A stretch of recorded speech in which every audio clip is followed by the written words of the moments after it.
नमस्कार, state live में आप सभी का स्वागत है। मैं हूं आपके साथ सपना नौवार। शुरुआत करते हैं बुलेटिन की। बात करेंगे बिहार की। बिहार विधानसभा चुनाव के लिए एनडीए ने अपना साझा चुनावी घोषणा पत्र जारी कर दिया है। सत्ताधारी गठबंधन की ओर से पटना के होटल मौर्य में आज साझा प्रेस कॉन्फ्रेंस आयोजित की गई। इस पीसी को सिर्फ डिप्टी सीएम सम्राट चौधरी ने ही संबोधित किया। एनडीए के अन्य किसी शीर्ष नेता ने कार्यक्रम को संबोधित नहीं किया। एनडीए के संकल्प पत्र में रोजगार, विकास, शिक्षा, स्वास्थ्य से जुड़े 25 प्रमुख वादे किए गए हैं। इस दौरान मुख्यमंत्री एवं जेडीयू अध्यक्ष नीतीश कुमार, भाजपा के राष्ट्रीय अध्यक्ष जेपी नड्डा, लोजपा के मुखिया चिराग पासवान, हिंदुस्तान आवाम मोर्चा के सुप्रीमो जीतन राम मांझी और राष्ट्रीय लोक मोर्चा के चीफ उपेंद्र कुशवाहा समेत एनडीए के अन्य नेता मौजूद रहे। बिहार एनडीए के संकल्प पत्र के प्रमुख वादों में 1 करोड़ सरकारी नौकरी एवं रोजगार, कौशल जनगणना करके कौशल आधारित रोजगार प्रदान किए जाएंगे। हर जिले में मेगा स्किल सेंटर स्थापित करके बिहार को ग्लोबल स्किलिंग सेंटर के रूप में स्थापित किया जाएगा। मुख्यमंत्री महिला रोजगार योजना के तहत महिलाओं को 2 लाख रुपए तक की सहायता राशि दी जाएगी। 1 करोड़ महिलाओं को लखपति दीदी बनाया जाएगा। महिला मिशन करोड़पति के माध्यम से चुनित महिला उद्यमियों को करोड़पति बनाने की दिशा में काम किया जाएगा।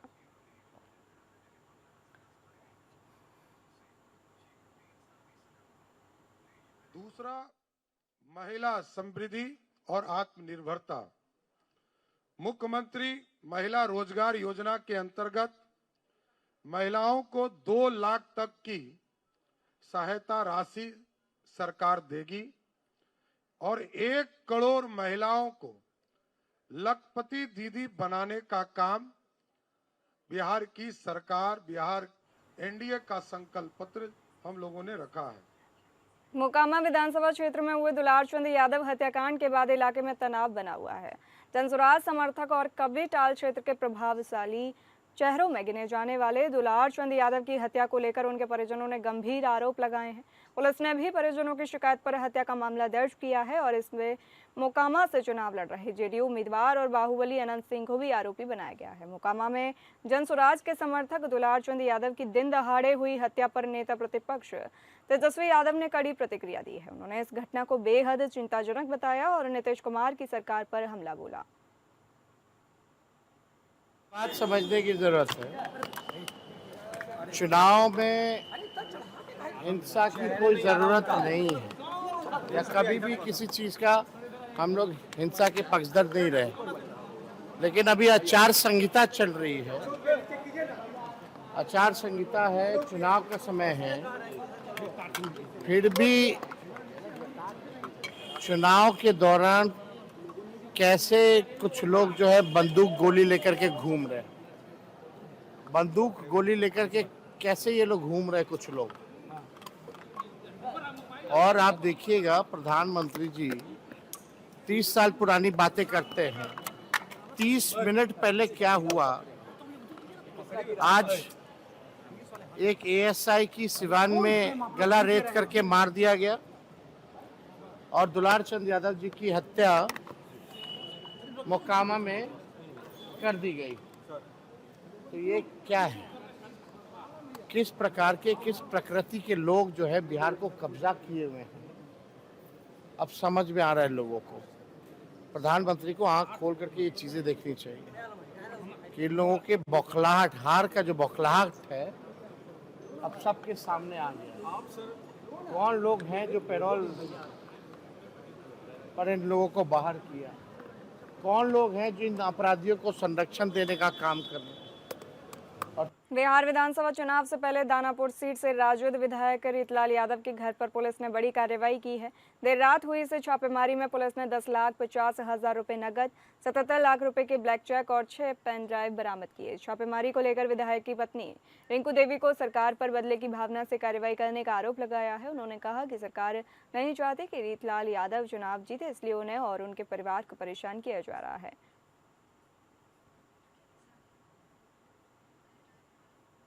बिहार की राजनीति में एक बार फिर बयानबाजी ने तूल पकड़ लिया है। नीतीश कुमार के करीबी और बिहार के निवर्तमान ऊर्जा मंत्री विजेंद्र प्रसाद यादव इन दिनों अपने एक बयान को लेकर विवादों में हैं। मंत्री जी सुपौल विधानसभा सीट से एनडीए समर्थित जदयू प्रत्याशी के रूप में चुनाव मैदान में है, लेकिन जनसंपर्क के दौरान जनता के विरोध का सामना करना पड़ा। घटना मरौना प्रखंड के कमरेल पंचायत के अंतर्गत सिरखड़िया गांव की है, जहां ग्रामीणों ने मंत्री से कहा पहले सड़क दो फिर वोट देंगे। लेकिन इसी दौरान माननीय मंत्री का जो जवाब आया वह चर्चा का विषय बन गया है। उन्होंने ग्रामीणों से कहा वोट नहीं दोगे तो बिजली कनेक्शन काट देंगे। बता दें कि ग्रामीणों का आरोप है कि गांव में अब तक सड़क निर्माण नहीं हुआ है। कई बार आवेदन देने के बावजूद प्रशासन की ओर से कोई कार्रवाई नहीं की गई।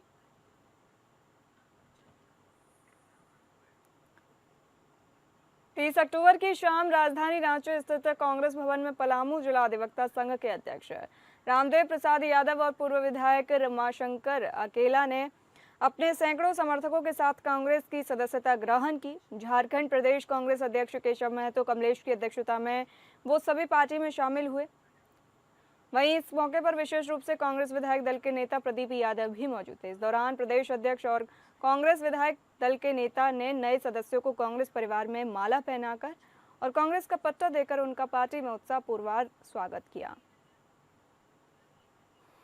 कांग्रेस पार्टी में इससे कोई गलती नहीं है, ये हमारी गलती थी, मैं भटक गया। लेकिन घर वापसी आने में शाम सुबह का भुला हुआ शाम को घर आवे तो उसको भुला हुआ नहीं कहते हैं। कांग्रेस पार्टी में हम लोग हैं और कांग्रेस पार्टी की मजबूती के साथ भारतीय जनता पार्टी को झारखंड से उखाड़ फेंकेंगे।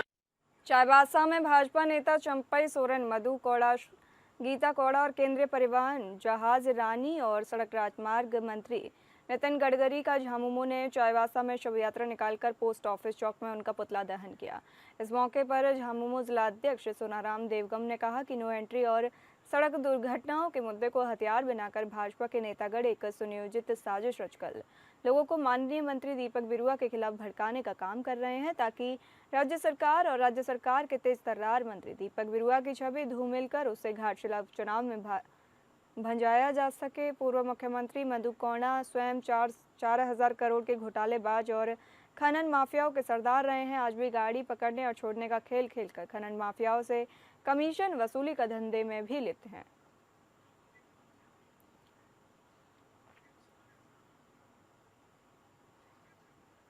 सरायकेला खरसावां पुलिस अधीक्षक के निर्देश अनुसार जिले के सभी थाना में रन फॉर यूनिटी कार्यक्रम का आयोजन किया गया, जिसमें पुलिस केंद्र एवं विभिन्न थाने के पुलिस पदाधिकारी, पुलिसकर्मी तथा संबंधित थाना क्षेत्र के सामाजिक कार्यकर्ता, जनप्रतिनिधि और युवाओं की महत्वपूर्ण भागीदारी रही।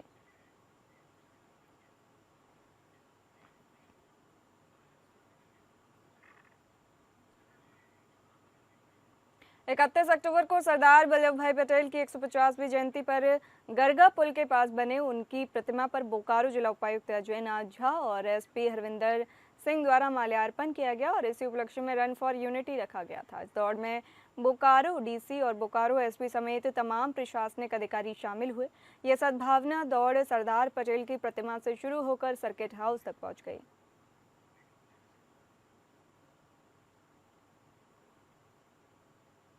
आज सरदार वल्लभ भाई पटेल की जयंती है और इसे हम राष्ट्र की यूनिटी, राष्ट्र की अखंडता के लिए, इंटीग्रिटी के लिए इसको हम डेडिकेट करते हैं, क्योंकि जब भारत आज़ाद हुआ था उस वक्त की परिस्थितियों में उन्होंने जो भारत को एक स्टील फ्रेमवर्क में जोड़ने की कोशिश की, सिविल सर्विसेज का गठन और जो हमारी पुलिस व्यवस्था है उसका जो गठन था, उस पर जो उन्होंने अपनी बात करी, देशी रियासतों को भारत के साथ इंटीग्रेट किया, वो एक बहुत बड़ी घटना है जो आने वाली पीढ़ी को समझना चाहिए, जानना चाहिए और उससे सीखना चाहिए। इसी को दिखाने के लिए, राष्ट्र के प्रति डेडिकेशन के लिए हम ये रन आयोजित करते हैं।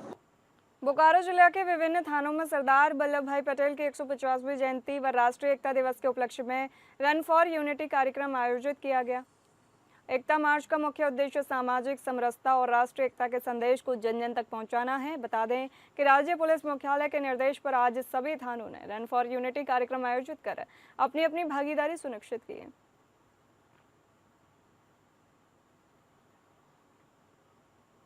रांची के उपायुक्त सह जिला दंडाधिकारी मंजूनाथ भजंत्री की अध्यक्षता में पथ निर्माण विभाग के पदाधिकारियों एवं निर्माण कार्य में लगी एजेंसियों के प्रतिनिधियों के साथ जिले में चल रही विभिन्न सड़क परियोजनाओं की कार्य प्रगति से संबंधित समीक्षात्मक बैठक आयोजित की गई।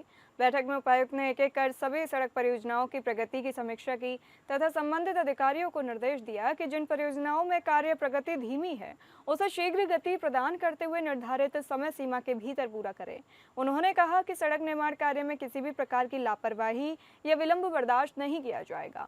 पथ निर्माण विभाग के अधिकारियों से उन्होंने ये भी पूछा कि कहीं कोई कार्य जिला प्रशासन के स्तर पर लंबित तो नहीं है या किसी प्रकार का विवाद या अड़चन तो नहीं है। उन्होंने कहा कि जिला प्रशासन की ओर से हर संभव सहयोग उपलब्ध कराया जाएगा। बात करेंगे छत्तीसगढ़ की। मुख्यमंत्री विष्णुदेव साय ने राष्ट्रीय एकता दिवस के अवसर पर राजधानी रायपुर के देवेंद्र नगर स्थित सरदार वल्लभ भाई पटेल की प्रतिमा पर माल्यार्पण कर उन्हें श्रद्धांजलि दी। उन्होंने कहा कि सरदार पटेल केवल स्वतंत्रता सेनानी ही नहीं बल्कि वे राष्ट्र को एक सूत्र में पिरोने वाले ऐसे युग पुरुष थे जिन्होंने अपने अदम्य साहस और दृढ़ निष्ठा से देश की रियासतों का एकीकरण कर अखंड भारत की नींव रखी। इस अवसर पर मुख्यमंत्री साय ने स्कूली बच्चों, जनप्रतिनिधियों और आमजनों के साथ राजधानी रायपुर के शास्त्री चौक से शारदा चौक तक आयोजित एकता दौड़ में शामिल होकर एक भारत श्रेष्ठ भारत का संदेश दिया। मुख्यमंत्री ने कहा कि सरदार पटेल को उनकी दूरदृष्टि और अद्भुत नेतृत्व क्षमता के कारण ही भारत का लौह पुरुष कहा जाता है। जैसे ही हम लोग सरकार में आए वैसे ही उनका आशीर्वाद हम लोग को मिल रहा है और डबल इंजन की सरकार और माननीय प्रधानमंत्री जी और माननीय गृह मंत्री जी का दृढ़ संकल्प कि 31 मार्च 2026 को पूरे देश से नक्सलवाद को समाप्त करना है, उसका लाभ हमारे प्रदेश को मिल रहा है और हमारे प्रदेश के सुरक्षा बल के जवान बहुत मुस्तैदी के साथ, साहस के साथ नक्सलवाद के खिलाफ में लड़ाई लड़ रहे हैं। बराबर सफलता भी मिल रही है और माओवाद के जितने भी टॉप के लोग हैं सारे न्यूट्रलाइज हो रहे हैं और हम लोग पुनर्वास नीति भी बहुत अच्छा बनाए हैं, उसका भी असर हो रहा है कि लगातार लोग विकास की मुख्यधारा से जुड़ भी रहे हैं और मुझे पूरा विश्वास है कि माननीय प्रधानमंत्री जी और माननीय गृह मंत्री जी का संकल्प पूरा होगा। विदिशा में सांसद कप खेल महोत्सव की शुरुआत रंगारंग कार्यक्रम के साथ हुई। यह आयोजन 2 महीने तक चलेगा। शुभारंभ समारोह में मुख्यमंत्री डॉक्टर मोहन यादव, पूर्व क्रिकेटर कपिल देव और केंद्रीय कृषि मंत्री शिवराज सिंह चौहान मंच पर पहुंचे। उन्होंने वाहन पर सवार होकर पूरे स्टेडियम का चक्कर लगाया। उज्जैन से आए खिलाड़ियों ने मलखंभ की प्रस्तुति दी। छिंदवाड़ा के कलाकारों ने आदिवासी नृत्य से समा बांध दिया।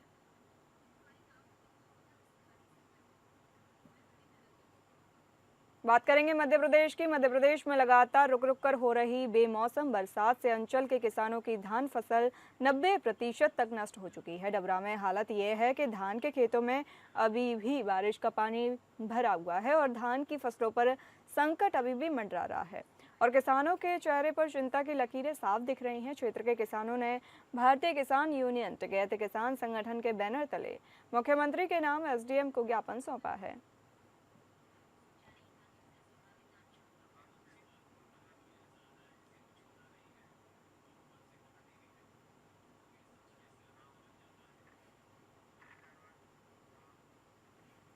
डबरा में लौह पुरुष सरदार वल्लभ भाई पटेल की 150वीं जयंती पर राष्ट्रीय एकता दिवस का आयोजन रन फॉर यूनिटी मैराथन का आयोजन किया गया। शहर के कम्युनिटी हॉल से अग्रसेन चौराहा तक खेल एवं युवा कल्याण विभाग एवं पुलिस विभाग द्वारा आयोजन किया गया।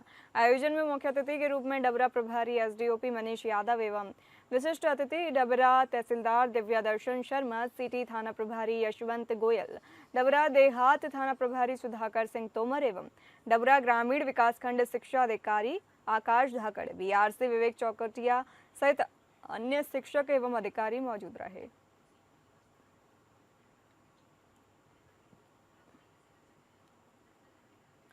पटियाला के प्रसिद्ध प्राचीन श्री काली माता मंदिर के विकास कार्यों का मुख्यमंत्री पंजाब भगवंत सिंह मान ने उद्घाटन किया।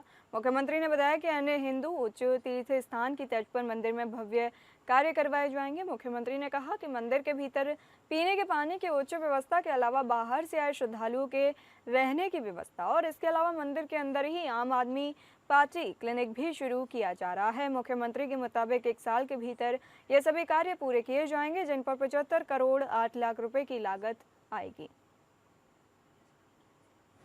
और इस दिन आज महामारी का गुणगान करके इजाजत लेके पूरी शुरुआत कर चुके हैं। डेली 10,000 तो बाद श्रद्धालु इत्थे नतमस्तक होण आउंदे ने। शनिवार नूं ਇਹ गिनती ਜਿਹੜੀ ਹੈ 40,000 तक पहुंच ਜਾਂਦੀ है। ਤੇ ਜਿਹੜੇ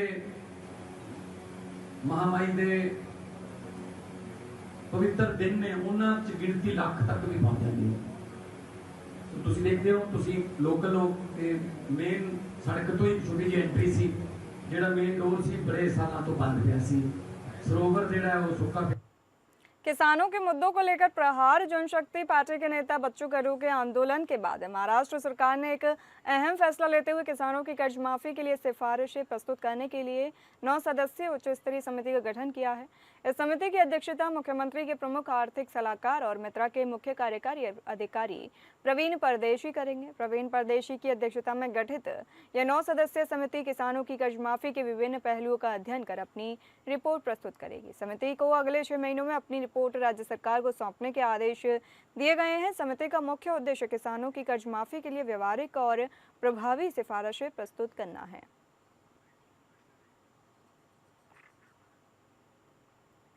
यूपी के कुशीनगर में चल रहे कुशीनगर के 5वें दिन महिला मिनी मैराथन दौड़ का आयोजन हुआ। इनमें सैकड़ों स्कूली बालिकाओं ने भाग लिया। Centre for social services and rural development और पूर्वांचल महोत्सव समिति द्वारा लगातार 12वें वर्ष कुशीनगर महोत्सव का आयोजन जनपद के विभिन्न स्थानों पर चल रहा है। 27 अक्टूबर से शुरू हुए इस महोत्सव के 5वें दिन आयोजित मिनी मैराथन दौड़ में बालिकाओं ने जोश और उत्साह से भाग लिया। महोत्सव समिति के अध्यक्ष और एपीएन न्यूज चैनल के मैनेजिंग एडिटर विनय राय ने हरी झंडी दिखाकर दौड़ की शुरुआत की। द प्रेसिडेंट दनियाड़ी से शुरू हुआ 4 किलोमीटर लंबी यह दौड़ बेनुबार इंटर कॉलेज पर जाकर समाप्त हुई। इस प्रतियोगिता में नंदिनी मदेशिया ने पहला, राजिया खातून ने दूसरा और रागिनी ने तीसरा स्थान प्राप्त किया, जिन्हें नगद राशि के साथ मेडल और सर्टिफिकेट देकर पुरस्कृत किया गया। सबसे पहले तो इस कुशीनगर महोत्सव के आयोजन के अध्यक्ष आदरणीय बड़े भाई विनय राय जी को मैं धन्यवाद दूंगा, बधाई दूंगा, उनका अभिनंदन बार बार करूंगा कि लगातार 12 वर्षों से कोरोना काल खंड में भी ये महोत्सव नहीं रुका। इसके लिए विनय भैया को मैं ढेर सारी बधाई और शुभकामनाएं देता हूँ। दूसरे, ये ग्रामीण अंचल में अपने परंपरागत खेलों के माध्यम से अपने जो ग्रामीण अंचल की प्रतिभा है, जो मेधा है, उसको पहचान करके उसको जिले स्तर से लेके प्रदेश स्तर तक एक प्लेटफार्म मुहैया कराने की का जो ये काम आदरणीय विनय राय जी कर रहे हैं। और ये कुशीनगर महोत्सव के नाते कुशीनगर का जो मान सम्मान देश और प्रदेश स्तर पर निरंतर बढ़ रहा है। कार्यक्रम है उसका भी पंडाल हम लोग लेके इस समय किसान डिग्री कॉलेज जा रहे हैं कि कम से कम जो सांस्कृतिक कार्यक्रम देखने आए उसको भी दिक्कत न हो, खिलाड़ियों को भी कोई असुविधा न हो। तो एक कल का जो मैराथन है वो रामलीला मैदान से शुरू होकर किसान डिग्री कॉलेज तक होगा। उसमें भी पुरस्कार की जैसे आज की व्यवस्था है ठीक उसी तरह व्यवस्था रखी गई है कि प्रथम, द्वितीय, तृतीय, प्रथम पुरस्कार पाने वाले को 5,000, द्वितीय पुरस्कार पाने वाले को 3,000 और तृतीय पुरस्कार पाने वाले को 2,000 रुपये। और इसके साथ ही 4 नंबर से लेकर 50 नंबर तक जो बच्चे दौड़ में सफलता प्राप्त करेंगे उनके लिए 500-500 रुपये का नगद पुरस्कार है। और जितने बच्चे भी इस प्रतियोगिता में हिस्सा ले रहे हैं उनको महोत्सव समिति की तरफ से एक प्रमाण पत्र दिया जाएगा। फिलहाल इस बुलेटिन में इतना ही। नमस्कार।